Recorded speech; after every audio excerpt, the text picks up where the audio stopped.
Acá viene la realidad como tiene que ser, en carne propia y con los protagonistas que a diario te la estamos mostrando y la estamos haciendo. Enseguidita vamos a estar ampliando toda la información respecto a lo que ya contamos ayer, la confesión de Leonardo Meirelles, quien ayer dijo justamente que él se dedicaba a pagar coimas y que amplió su declaración y dijo que Gustavo Arribas no había recibido 5 transferencias, sino que había recibido 10 transferencias. Bueno, a propósito de esa declaración de Leandro Meirelles en el día de ayer ante 2 fiscales argentinos, es que hoy la Cámara Federal, que tenía justamente la participación del fiscal Sergio Ramírez, ha definido que la causa siga abierta, que no se clausure,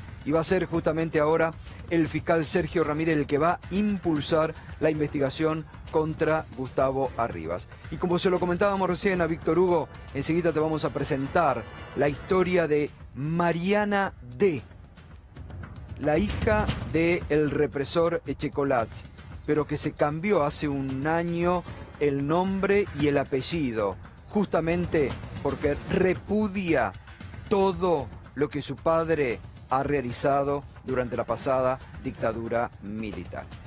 Bien, en las últimas horas la defensa de Gustavo Arribas, que está centralizada en el estudio de abogado de Alejandro Pérez Chada, ha publicado un comunicado respecto a la confesión ayer de Leandro Meirelles frente a 2 fiscales argentinos, ¿no?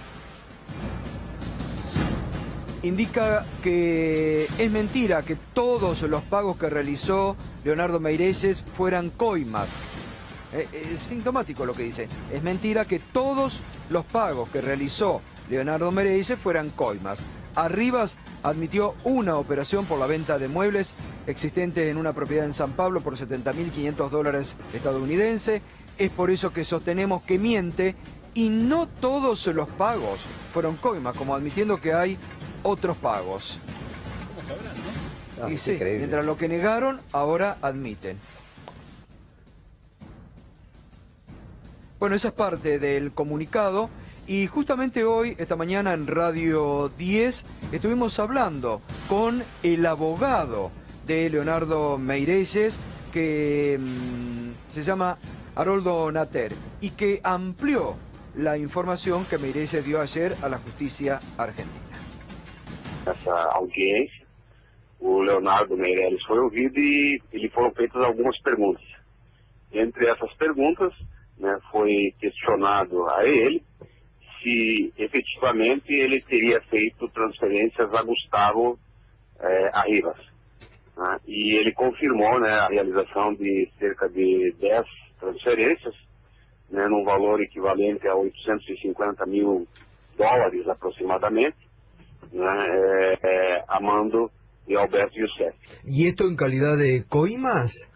Sí, como propinas, ¿no? Dinheiro de corrupção da Petrobras, valores que tecnicamente teriam sido transferidos por determinação de construtoras brasileiras aqui a Gustavo Arribas. ¿En concepto de qué serían estas propinas? ¿A cambio de qué?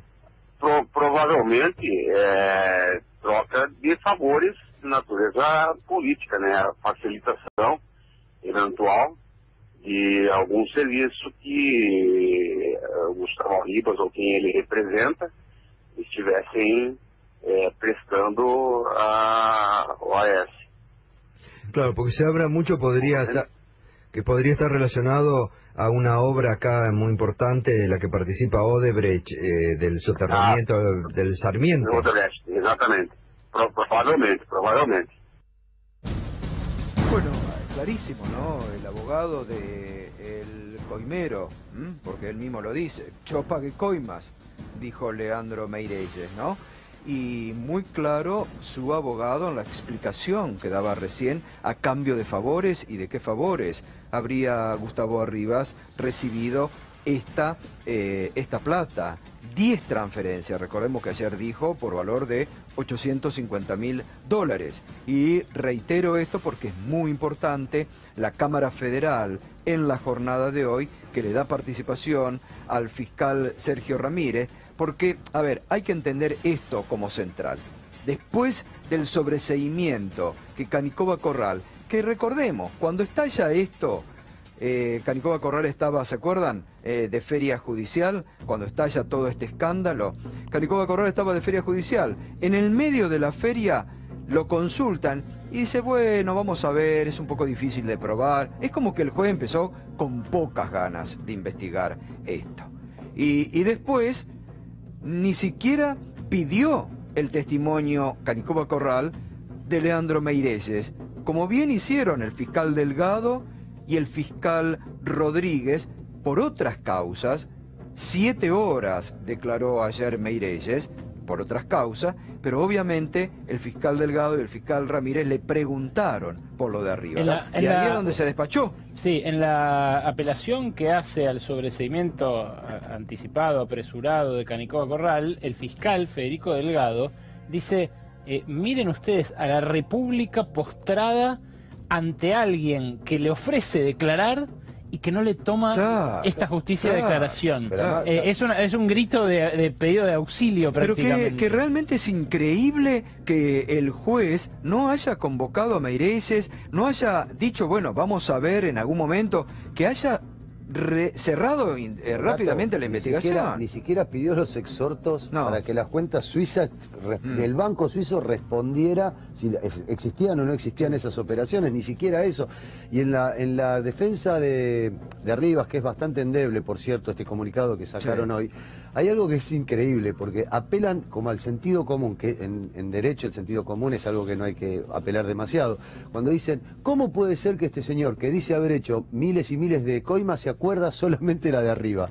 Es insólito, porque la endeblez para sostener la inocencia de Rivas es ya tragicómico. Bueno, ojo porque se puede acordar de otras. En el resto de Latinoamérica, donde Odebrecht hizo obras por todas partes, esto está contaminando a todos los sectores políticos de todos los países donde Odebrecht... Preguntá en Brasil lo que está pasando. Pero en Perú, en Colombia, en Chile. La verdad que acá es muy probable que esto empiece a salpicar a distintos colores políticos. Obvio. Estamos hablando de una obra que no se hizo bajo el gobierno de Macri. No, por supuesto, pero que Macri amplió realmente el presupuesto, recordemos, el mismo año pasado. No solo lo amplió, cambió las condiciones, Gato, porque originalmente esa obra se iba a hacer con financiamiento externo, y lo que la República Argentina trabajaba junto con Odebrecht y todos los socios que querían participar en el soterramiento era conseguir el financiamiento. Lo que hizo Macri fue cambiar el acuerdo, o sea, hoy lo va a financiar el Estado argentino. Bueno, ayer con Berco comentábamos a propósito de la designación de Gustavo Arribas, de la defensa que en todo momento el presidente de la República hizo de Gustavo Arribas, que acá el propio presidente pone una doble vara con sus funcionarios. Porque cuando estalla el escándalo que surge desde el mismo gobierno, de la ministra Patricia Bullrich, que destapa un posible hecho de corrupción en la aduana, el presidente lo primero que hace es lo aparta a Gómez Centurión. Dice, hasta tanto quede libre de toda sospecha. Con Gustavo Arribas es diferente. El presidente desde el primer momento dijo, no quiso escuchar nada, dijo, no, esto es un cuento, el brasilero no tiene nada que ver, el brasilero va a dar las explicaciones. Bueno, ¿se acuerdan? Ayer veíamos.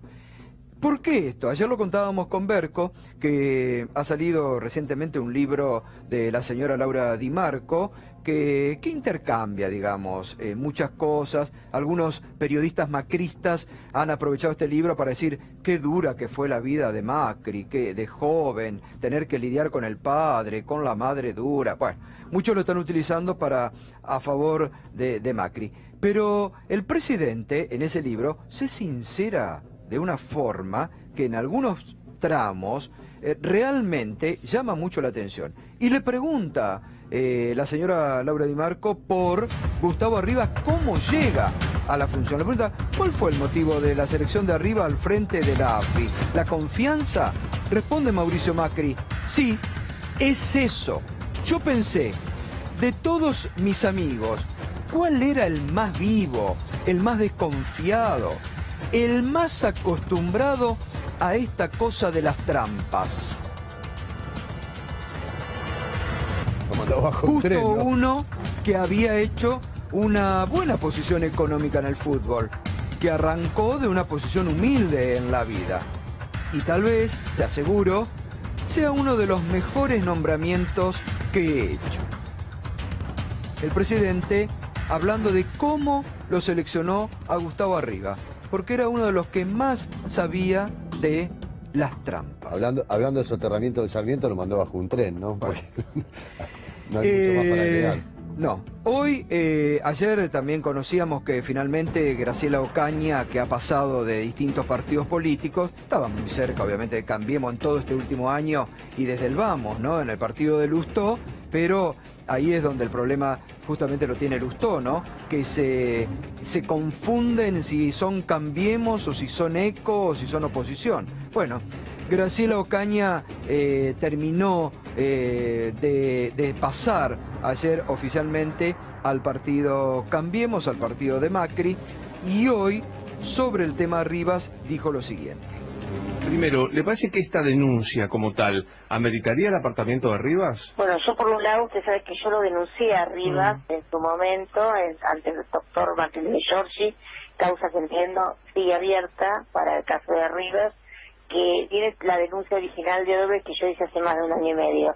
Creo que este testimonio, que está tomado en sede judicial con un testigo que ha declarado la obligación de decir la verdad, o sea, que si miente está cometiendo un delito, tiene que ser investigada. Rivas tiene que explicar eso ante la justicia y yo creo que también ante la sociedad. Dicho concretamente, si hoy no aclara esto, debería ser apartado. Me parece que sí, y que él tiene un compromiso y una obligación de dar esta explicación. Bueno, obviamente Gustavo Arribas sigue como titular de la AFI y aquí es sorpresivo realmente porque muchas denuncias hay. Ayer lo decía Fernando Pino Solanas acá, el poder que Gustavo Arribas, nada más ni nada menos que como jefe de los servicios de inteligencia, también puede tener sobre la justicia. Y aquí también hay que preguntarse, ¿cuánto la justicia puede investigar en absoluta y total libertad a Gustavo Arribas?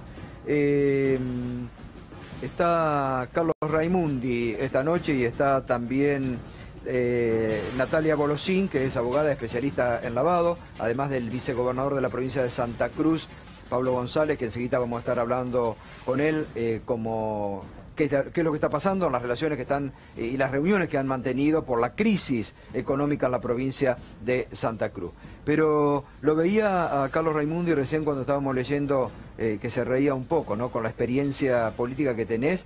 ¿Cómo estás observando todo este tema Rivas? Y lo que decía Macri, ¿cómo lo elige a Rivas? Por las trampas, dice, ¿no?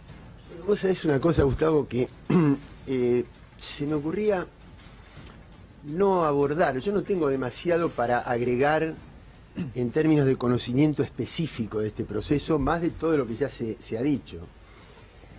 Pero cuando leía esas declaraciones, que yo ya las conocía porque inclusive había escuchado tu programa comentando el libro de Laura Di Marco y demás, a mí me pondría muy contento que todo esto se esclarezca desde el punto de vista económico, desde el punto de vista del dinero, de los montos. Pero la verdad, mucho más contento me pondría si logramos desmontar una creencia de que para ascender en política, de que para que te nombren algo tenés que ser una persona tramposa, viva, agarrar siempre por los atajos, ser mañero.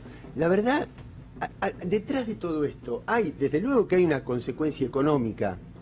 Y estaba pensando qué importante fue cuando la expresidenta hace un tiempo dijo: auditemos la obra pública, auditemos todo el proceso a todo el mundo en la obra pública. Pero ya te digo, me parece que detrás de lo económico hay una cosa cultural que es siempre asociar la corrupción con la política, la política con la corrupción. Y que hay tantos cientos de jóvenes que están mirando en este momento este programa o que escuchan y que no quiero que se desanimen. No quiero que se desanimen porque la política es otra cosa. La política no necesariamente para crecer en política hay que ser tramposo o hay que sacar ventajas económicas y mucho menos corromperse. Hay miles y miles de militantes de distintos partidos políticos que buscan la política por otra cosa, no para el ascenso en base a la trampa, ¿no? Ahora seguimos, Carlos. Vamos a recordar, porque ayer teníamos una primera información sobre lo que declaró Leandro Meirelles frente a los dos fiscales. Estoy seguro de que Arribas recibió el dinero, dijo, entre otras cosas. Le hice unas 10 transferencias por $850.000 a Suiza. Bueno, sobre esto ayer Pino Solana ratificó que en el Banco Central estaban las transferencias concretadas.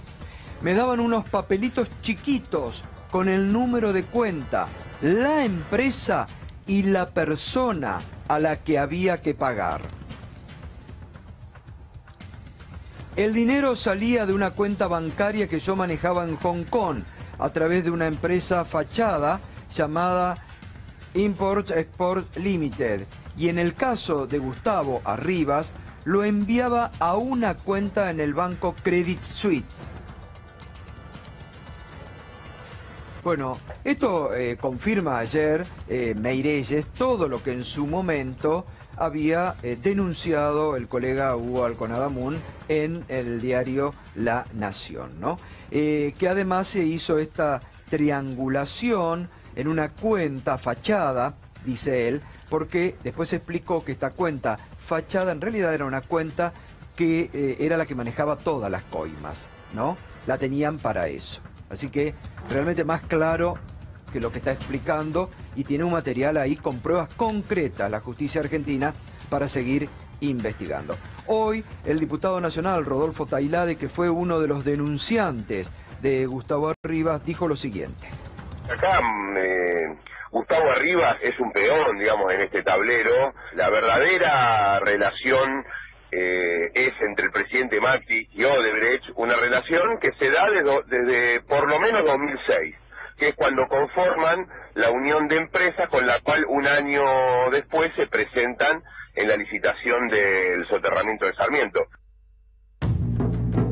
Bueno, también hay que decir que Gustavo Arribas ha sido citado para el próximo miércoles nuevamente en la comisión de seguimiento de los organismos de inteligencia. Es una comisión bicameral a la que ya había concurrido Gustavo Arribas, donde él ahí es donde cambia un poco el relato y dice que en realidad la primera transferencia, la única que él admite, había recibido por la venta de muebles del inmueble. Bueno, para el próximo miércoles Arribas está citado nuevamente en el Congreso de la Nación.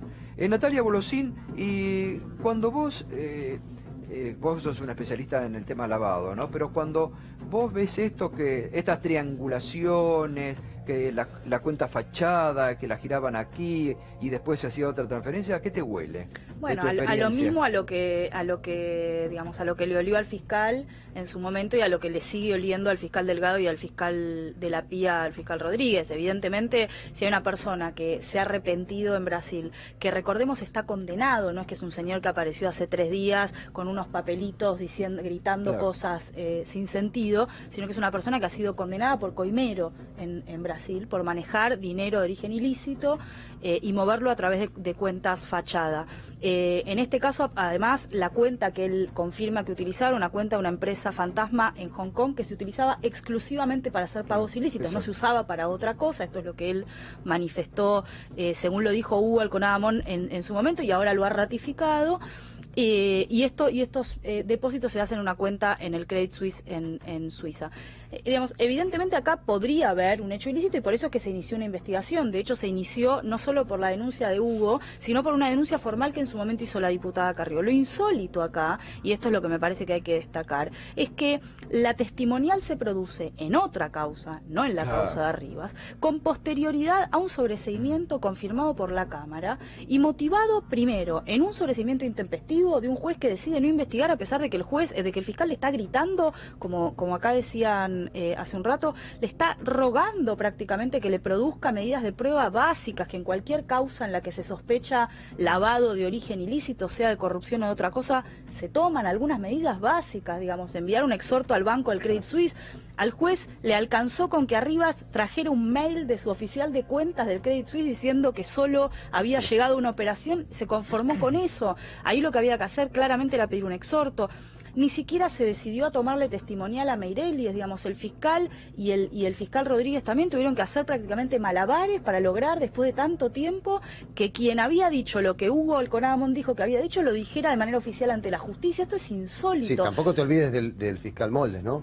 Bueno, Porque y después, luego se produce el segundo hecho, que es, y una vez que el juez... Que es lo más bochornoso. Eso es lo más, es lo más bochornoso, porque tiene la obligación Moldes como fiscal, de incluso respaldar a su él, fiscal. Exactamente, él, esto está testimoniado frente a la Cámara Federal, dijo en una oportunidad que él justamente se destacaba por ser un fiscal que acompañaba y apelaba a todos este tipo de medidas para acompañar a los fiscales. Acá se le fue eso... A ver, por supuesto que los fiscales de Cámara no es que tengan la obligación de acompañar siempre a los fiscales de primera instancia en las apelaciones. En la medida que una apelación sea ridícula, no tenga fundamento, no lo van a hacer, y está bien que así sea, porque son los guardianes de la legalidad. Pero es evidente que me parece que está claro que este no era el caso, porque aquí lo único que se presentó como medidas de prueba fueron medidas que presentó la defensa. Primero el mail del Credit Suisse, bueno, digo la defensa, me equivoco, el gobierno diría, porque después hubo un informe de la UIF. Lo interesante del informe de la UIF es que la UIF no es que hizo una investigación, la UIF no investiga, la UIF es un organismo del Estado que lo único que contestó fue: yo no tengo ningún ROS, no tengo un reporte de operación sospechosa ni a nivel local ni a nivel internacional, pero eso no quiere decir nada más que eso. En todo caso, lo que había que hacer era una investigación penal. Las investigaciones penales las hacen los jueces y los fiscales. Esto es lo que aquí no se hizo, y luego el fiscal en Cámara no sostuvo la apelación. Ahora veremos qué pasa con la casación. Hoy hubo una noticia relativamente buena en cuanto a la posibilidad de que eso sea admitido. Claro, sí, bueno, la Cámara Federal dijo que había que darle curso, ¿no? Realmente con semejante testimonio. Si esto no pasa, también hay que decir que en la casación ahora llegan y entran jueces por la ventana, ¿no? Que es tremendo, también designados por el propio presidente sin pasar por concurso. Esto también hay que decirlo, lo que está viviendo la justicia argentina en este momento, que es bastante desastroso. Ahora, ¿cuánto pesa que Arribas sea titular de la AFI? ¿La justicia lo puede investigar libremente? Bueno, la verdad que este gobierno que hace tanta gala de institucionalismo, ¿no? Y cómo muestra permanentemente esa complicidad, ese pacto de oscuridad entre poder político financiero, protección mediática y complicidad judicial, ¿no? Arribas, al ser el jefe de inteligencia, digamos, tiene las riendas no solamente de la vida profesional, sino también de la vida privada de mucha gente. Hace un mes se convirtió en un tema de agenda política un triple delito, que era sacar a la luz escuchas que son absolutamente privadas, vinculadas con un determinado caso y que deben ser autodestruidas inmediatamente después de que son utilizadas. Si no hay prueba, claro. O sea, esas tres cosas se violaron y eso se convirtió en un hecho de agenda política del país. Eso es lo que maneja Arribas. Si lo puede manejar con las escuchas entre la expresidenta y el ex titular de la agencia de inteligencia, ¿cómo no lo va a manejar ante jueces de la justicia federal? Entonces, lo mismo la protección mediática, pero vuelvo a esta cuestión de querer aparecer institucionalistas y violar sistemáticamente las instituciones. Todos sabemos, no lo estoy inventando yo, que Angelici es uno de los principales operadores del gobierno con la justicia. Ahora, Angelici, hace poco tiempo, se develó que le estaba pidiendo al jefe del Tribunal de Disciplina de la AFA que adaptara una situación que perjudicaba a su club. Yo digo, si un tipo hace eso con su club y al mismo tiempo es operador ante la justicia, ¿alguien cree que no hace exactamente la misma trampa que hacía acá en la operación con la justicia? Y tiene, según el diario Perfil del fin de semana, 60 y pico de parientes y amigos en toda la órbita del Estado. Pero Gustavo, entonces, ¿no? Lo que sí, saquémonos la careta de las instituciones. Bueno. Sí, totalmente. Ahora, Natalia, respecto a esto también que recién lo comentaba Berco, ¿no? Con el escándalo Odebrecht, con todo lo que se está descubriendo a nivel mundial de las coimas, lo que se vive a diario en Brasil, Digo, ¿cómo la justicia argentina deja pasar, ¿no? Semejante testimonio. Mira, yo cuando estalló el escándalo de Odebrecht y en su momento la empresa firmó en Estados Unidos, ¿se acuerdan? Sí, hace unos sí. meses un gran acuerdo para pagar multas multibillonarias en dólares. Yo escribí una nota que se llamaba Odebrecht y el efecto mariposa y me preguntaba un poco ingenuamente esto, digamos, ¿qué va a pasar? Entonces, como ellos arreglan allá y confiesan sus delitos en Estados Unidos, esto va a tener un efecto mariposa en la Argentina, en donde el aleteo, ¿no?, de la mariposa produce acá una... No va a pasar nada, esto fue lo que yo dije. No se entusiasmen, no se ilusionen. Fíjate vos lo que pasó con Lan, que se autoincriminó y pagó. No, y hay un ejemplo, Y en donde había cometido el delito y la coima que fue acá, no avanzó nosotros nada. tenemos un ejemplo muy caro para la Argentina, que fue el famoso caso Siemens. El mayor pago de multas históricamente antes de Odebrecht en los Estados Unidos fue el de Siemens. ¿Qué pasó en ese caso? Pagaron las multas en Estados Unidos, es decir, las multas se las quedó Estados Unidos. Argentina nunca las reclamó. Y a nivel local en la Argentina recién ahora van a ir a juicio oral los directivos de Siemens, pero los funcionarios públicos que habían sido nombrados con nombre y apellido, digamos, estaban nombrados con nombre y apellidos. Uno de ellos es un expresidente de la Nación, Carlos Menem, fue nombrado de esta manera. Aquí todavía no fueron ni siquiera indagados. Acá además también hay que tener en cuenta otro elemento. Está comprobado por la justicia electoral, acaba de salir en informe, que Odebrecht puso plata para la campaña del PRO. Entonces uno acá, porque cuando esto estalló, me acuerdo que Gabriela Cerruti en este programa decía, esto es a cambio de poner plata en la campaña electoral. Otros dicen, como decía el abogado de Meirelles recién, fue a cambio de algún favor por el soterramiento. ¿Vos qué crees? ¿Por dónde pudo haber venido? Yo no puedo lucubrar, sería imprudente lucurarlo, pero me parece que los montos no huelen a financiamiento de la política se financia con montos mucho mayores, me da la impresión, e incluso podría tratarse de algún acuerdo, digamos, no del todo legal, entre privados. No estoy diciendo que sea algo que no sea ilegal, podría ser ilegal, pero ser un acuerdo entre privados, porque en realidad ahí lo que habría era una UTE. Si fuera el caso de que estuviera vinculado al soterramiento del Sarmiento, en ese caso lo que había era una UTE entre Odebrecht y EXA y otra empresa, en la cual uno tenía más poder que el otro en función de acuerdos entre ellos que no eran... ¿Te acordás que una semana antes o una semana después, ahora no recuerdo bien, Odebrecht anuncia que se reactiva la obra una semana antes o una semana después del pago de este... Se reactiva la obra y con mayor poder de decisión de Odebrecht en esa empresa. Y para eso debía haber una decisión de IEXA y de la otra empresa de cederle ese poder, ¿no? Carlos, ¿qué dirías? Sí, yo creo que todas estas cosas además nos tienen que llevar a confirmar una idea que es la necesidad de una profunda reforma del sistema judicial. Porque lamentablemente el deterioro que han tenido las instituciones, no solamente en la Argentina, en todo el mundo y en América Latina en particular, han llevado a que muchos jueces no son realmente miembros de un poder independiente, son empleados de un poder, a los cuales ese poder, en lugar de hacerlos militar políticamente en un local partidario, los llevó a un estudio, a una oficina judicial. Pero lo que cumplen es una actitud servil frente al poder. No pasa solo en la Argentina, ¿eh? El juicio a Lula forma parte de toda una persecución política. Es decir, este sistema se ha internacionalizado. Griesa no es un juez independiente, es un empleado del poder de Wall Street puesto a trabajar en ese estudio jurídico, pero no es un juez independiente.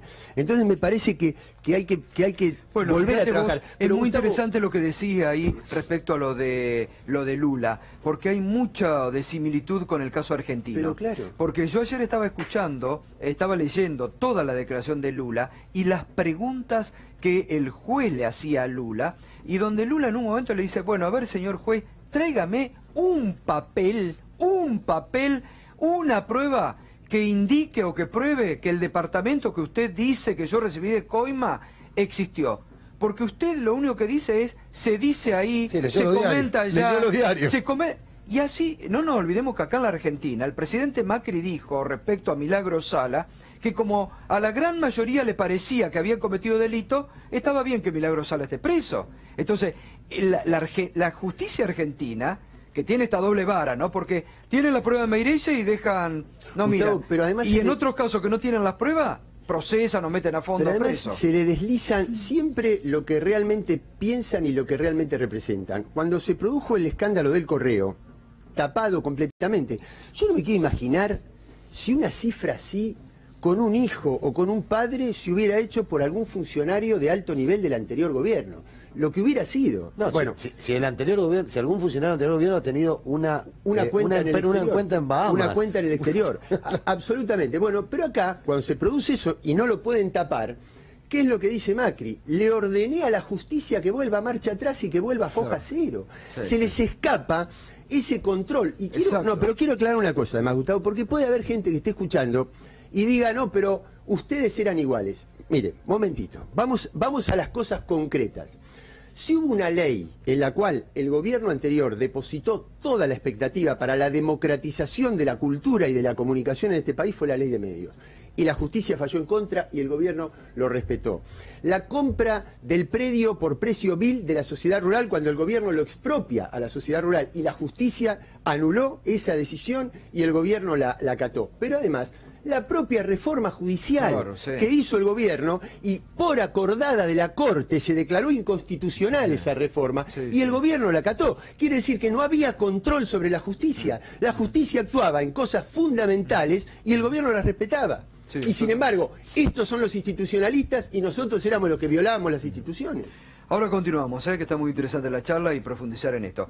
La revista Anfibia en su último número realmente ha sorprendido y ha producido una gran nota de impacto, de mucho impacto, porque cuenta la historia de Mariana D., que se cambió hace un año el nombre, ahora es Mariana D., la hija de Echecolás, que la encontraron en las inmediaciones de Plaza de Mayo el pasado miércoles 10 de mayo con otras dos amigas marchando contra el 2x1. Y ahí la nota de Juan Manuel Marino, que realmente comenta, ¿no? Marché contra mi padre represor. Bueno, aquí es una carta, Mariana cuenta la historia. Mariana D. se cambió el apellido hace un año, es hija del represor Miguel Echecolás. El 10 de mayo marchó a Plaza de Mayo. Como las 500.000 personas que se movilizaron en Buenos Aires contra el 2x1, como millones de argentinos, quiere que su padre cumpla la condena en la cárcel. Es un ser infame, no un loco, un narcisista malvado sin escrúpulos, dice ella, que padeció la violencia de Echecolás en su propia casa. Mariana supo de grande que su madre intentó varias veces escaparse con ella y sus dos hermanos. Lo planeó varias veces. Echecolás se dio cuenta y la amenazó. Si te vas, te pego un tiro a vos y a los chicos. Acostumbrado a pegar tiros, ¿no?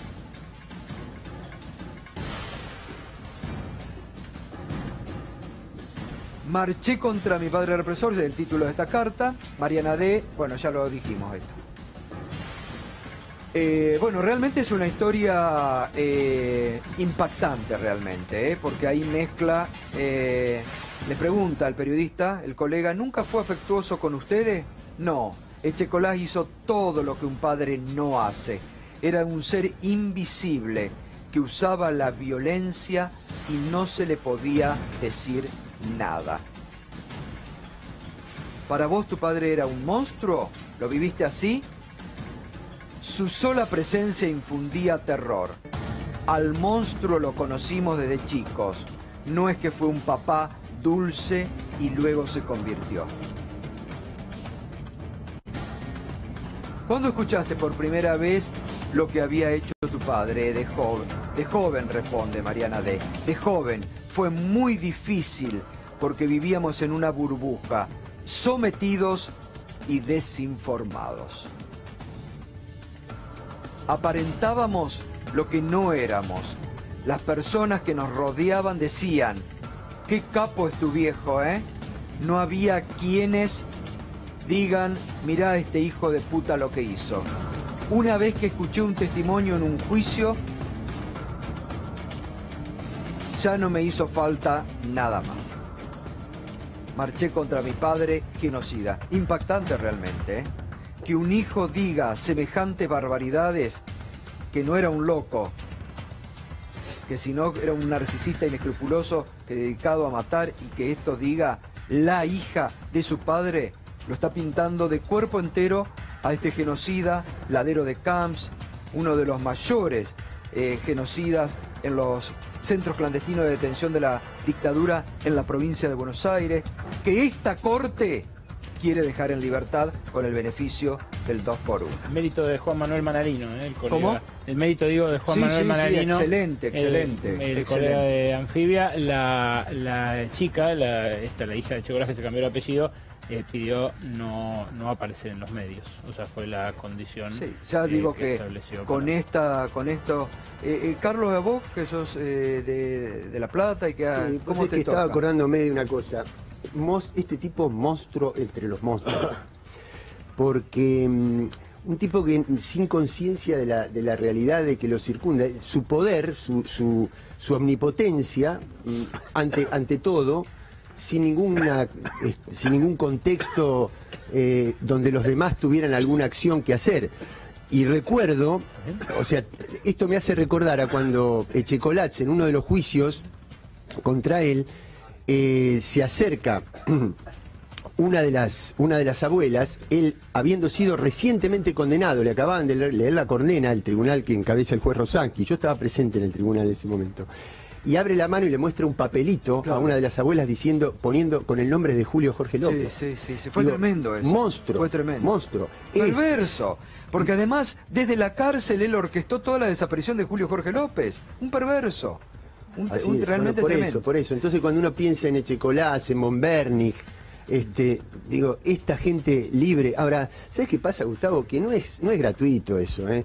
Si uno hace una línea de tiempo en la Argentina, hay una simultaneidad entre impunidad y planes económicos de miseria. Yo no quiero deslindar una cosa de la otra, porque están absolutamente en paralelo.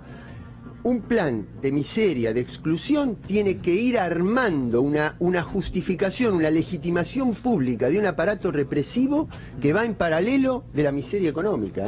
No quiero separar una cosa de la otra. Bueno, nos vamos a meter ya de lleno en el tema Santa Cruz. Usted sabe, en las últimas semanas, la crisis que ha vivido la provincia, fogoneada en algunos aspectos también por algún sector del gobierno, y en las últimas horas, ¿no?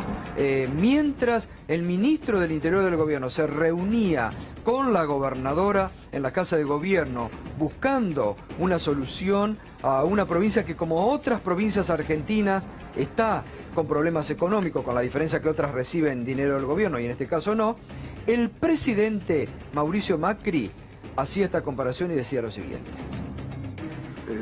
Para entender lo importante de lo que pasó en la Argentina, ¿no? Lo importante que vivimos en la Argentina, la decisión que tomaron los argentinos, porque nosotros caminábamos en esa dirección. No hay duda que caminábamos en esa dirección donde, negando la realidad, destruyendo y combatiendo los equilibrios institucionales, la libertad de prensa, como dijo Julio al principio, lo que buscaban era fabricarse su propia película, que es lo que ha hecho Chávez primero, Maduro después, negando el deterioro sistemático que estamos viviendo en la Argentina. Y un ejemplo de lo que podría haber pasado en nuestro país si continuamos en esa política, lo que está viviendo Santa Cruz, que es donde se lo gobernó de esa manera por más de 20 años, no por 12 años. Bueno, vicegobernador, el presidente comparándolo con Venezuela dice que es el ejemplo a no seguir. Sí, creo que es una opinión que anticipa la etapa preelectoral, ¿no? Digamos, tratar de ir buscando la forma de justificar algunas cosas en función de dar un determinado ejemplo. El problema de esa película es que hay 16 provincias que están con problemas financieros. El año pasado hubo 10 provincias que emitieron deuda en el exterior por más de 10.000 millones de dólares. Otras provincias acudieron al mercado interno por 45.000 millones. Y esa es la diferencia entre Santa Cruz y las otras provincias. Muchas de esas provincias están yendo por una segunda vuelta de endeudamiento. ¿Y por qué a Santa Cruz se lo niegan? ¿Porque nosotros está el apellido Kirchner de por medio? Mire, yo creo que hay sectores políticos y de los medios que están fogoneando esto. Hoy hay tan pronto como salimos de la reunión de hoy, que sí que fue dura, que obviamente fue difícil. Los medios más importantes decían Alicia Kirchner se va con las manos vacías, ¿no? Digamos, preparando, siguiendo o tratando de abonar una situación de caos y de delicada situación institucional que evidentemente hoy estamos viviendo. En realidad, creo que se busca con algunas expresiones tapar una parte de la realidad. Viene bárbaro esto para tapar el caso del jefe de la policía de la Ciudad Autónoma de Buenos Aires, por ejemplo, o esto que contaban recién de Odebrecht, etcétera, jugando tal vez con una situación que es seria, es difícil y nosotros estamos tratando de resolver. Gobernador, ¿por qué les estalló la granada en la mano? Porque es algo que todos nos preguntamos eso. Sí. Hay una situación de desfasaje fiscal que, insisto, es común a muchas provincias. En el caso nuestro contribuyó también algunos errores propios y la autocrítica que hay que hacer, pero que contribuyó, por ejemplo, a la parada de la obra pública en un 100%. El tema petrolero, ¿no? El tema petrolero que ha determinado prácticamente el desmantelamiento del aparato hidrocarburífero en la cuenca del Golfo San Jorge. ¿YPF se ha retirado de la provincia? Bueno, no, pero ha bajado, para que se dé una idea, de 14 equipos de perforación que teníamos trabajando, tenemos uno. ¿Uno solo? Sí. El año pasado hemos perdido 1.000 puestos de trabajo sobre 11.000 trabajadores petroleros. En el día de hoy, ayer tuvimos 332 despidos y hoy lo tenemos que decir porque cuando se hacen las cosas bien uno lo tiene que reconocer. En función de esta misma reunión, el ministro del Interior contribuyó a que podamos empezar a resolver esta situación, cosa que nosotros agradecemos. ¿Le giró algo de dinero o no? Porque este es el kit de la cuestión, digo. No, todavía no. Nosotros seguimos la negociación el día lunes. Lo que hemos planteado es que ese programa que ellos nos dicen que tiene que ser serio y consistente, nosotros lo que planteamos es que no lo vamos a hacer recortando gasto público o sobre los trabajadores del Estado. ¿Porque le están exigiendo que echen empleados públicos? Se estaban buscando metas fiscales que son difíciles de cumplir. Si no se tiene en cuenta que la provincia puede caminar hacia el futuro si ahora no se le ayuda, ¿no? Es decir, nosotros creemos que las represas sobre el río Santa Cruz se van a hacer, lamentablemente la tuvieron un año parada, lo mismo que las centrales térmicas de Río Turbio, lo mismo que muchísimas obras que han determinado que el mismo Estado tenga que salir a ayudar a esos trabajadores y ahora me lo hacen figurar dentro del déficit. Ahora, ¿por qué? Esto es lo que uno se pregunta. ¿Por qué usted decía la cantidad de dinero que han recibido otras provincias de Argentina? Sin ir más lejos, la provincia de Buenos Aires, creo que 25.000 millones el año pasado. ¿Y por qué a Santa Cruz no? ¿Por qué le niegan los fondos a Santa Cruz cuando a otras provincias se los dan y el flujo va permanentemente? Este año hemos tenido adelantos que se denominan intramés, que son adelantos que a usted se lo dan y se lo descuentan antes de fin de mes, en función de adelantos de coparticipación, no alcanza. Y otras provincias, yo no quiero, si hay 16 provincias que están en una situación financiera, me parece bien que se las ayude.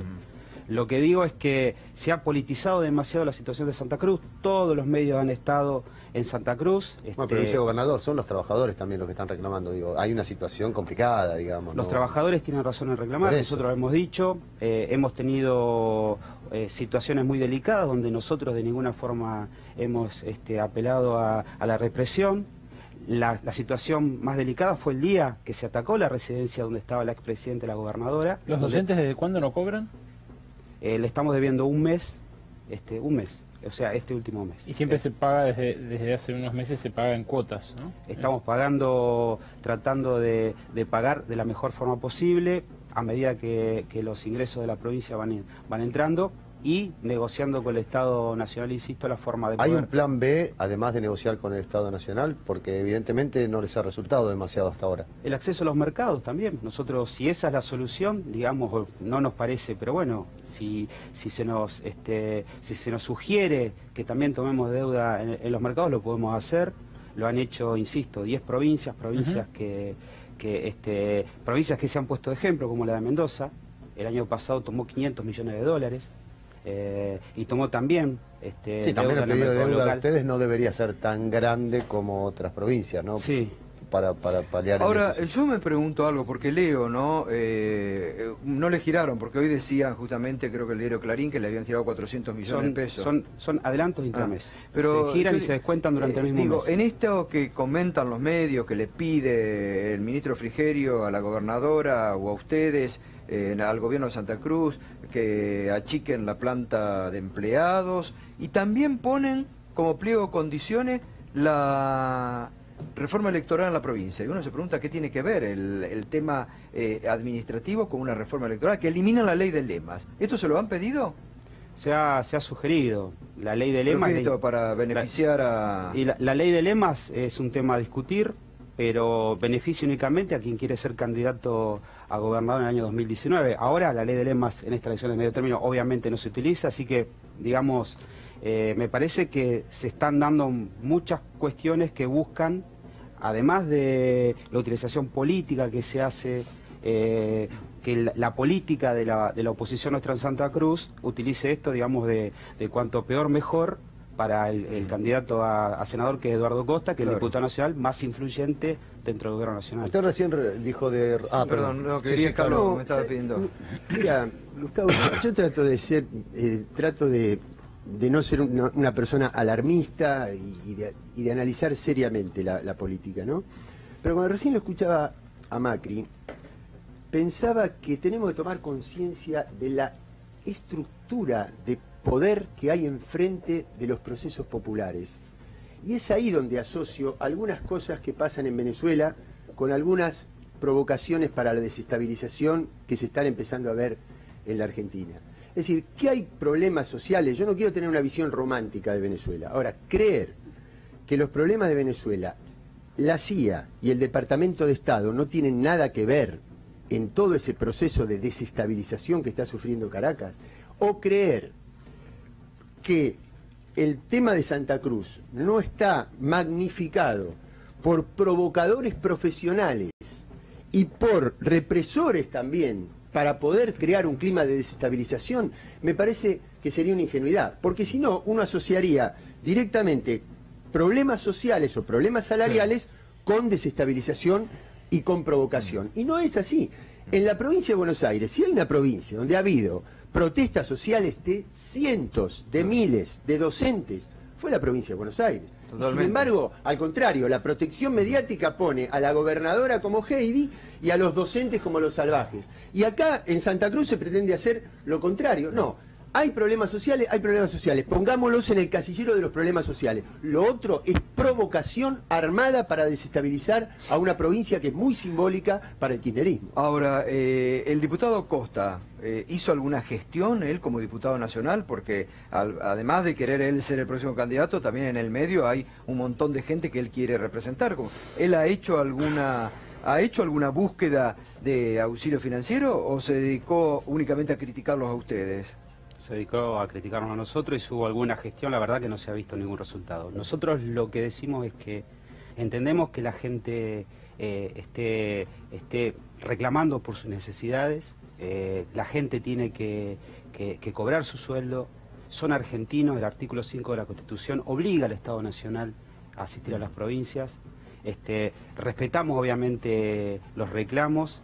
Por eso le pedimos al Estado Nacional que, independientemente del color político y de la utilidad que tenga para ellos poner en superficie este tema, nosotros le decimos que hay argentinos de Santa Cruz que están necesitando que se les resuelva el problema, nosotros discutir después cómo hacer para ir pagando esta asistencia financiera que se nos quiere hacer. Nosotros no somos de quejarnos, tenemos una expresidenta que no tiene fueros, pudiendo haberlos tenido si quería, que una gobernadora que le pone el cuerpo a los problemas y la verdad es que estamos necesitando un Estado Nacional que acompañe al pueblo de la provincia de Santa Cruz, no a nosotros. En este sentido creemos que el Ministerio del Interior está haciendo su trabajo, que el ministro piensa como ministro del Interior, que no puede ya tener una provincia que se le prenda fuego, pero la crisis petrolera y la crisis de la obra pública y otras crisis está contribuyendo a esto, ¿no? Vicegobernador, gracias por estar Gracias con a ustedes. nosotros. Muchas gracias. Natalia, volvemos a este tema que estábamos hablando al inicio.